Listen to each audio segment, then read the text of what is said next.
For those of you who have just started or who are about to start a new chapter in your family lives, becoming a parent, congratulations. Now, according to our guest today here in the Business Lunch, you need to be prepared to start thinking about some financial things on top of everything else.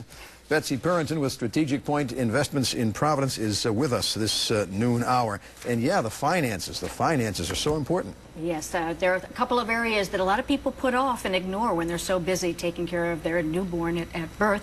But they can't be ignored forever, and they're estate planning, life insurance, and college savings. All right, let's take those three categories one at a time. Estate planning. Now, this is something people erroneously maybe put off until they're in their 50s and 60s, and that's a bad thing, right? Right. It's a tough question to address because it answers the issue, what happens to my child if I'm gone?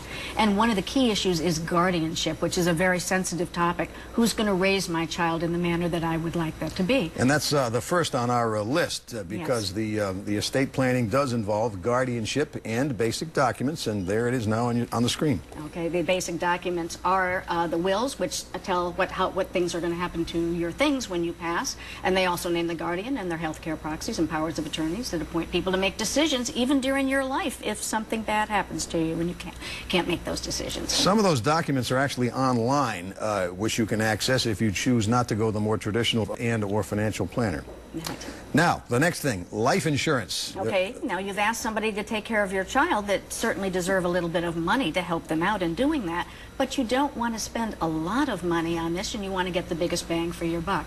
There are two types of insurance. One's permanent, which has cash value in it, and that lasts as long as you've got money to pay the premiums. And then the one I prefer for young families starting out is term insurance, where you just take out a policy with a particular coverage that lasts a certain period of time. And it's expensive to raise a child, Frank. $250,000 is one estimate I've read for the first 17 years. That doesn't include college. If you have another child or a spouse or a mortgage, we could be talking about $500,000 or $1 million of term insurance you'd want to be getting early on. And if you're young and you're healthy, you might be talking hundreds of dollars a year versus thousands you want permanent insurance. All right, you mentioned all those expenses before college. That brings up our third category, and that is saving for college. And college is expensive, too. The national average for a private college is $30,000 a year, $55,000 if you're going to pick one of those elite schools. Even URI's tuition is $14,000, room and board $11,000. The key is to start early, and maybe even small. It's the habit of savings that's important. And we recommend a 529 plan. That's a state-run plan. It doesn't have to be your state. It can be another state that has tax advantages. You put money in after tax. It grows tax deferred.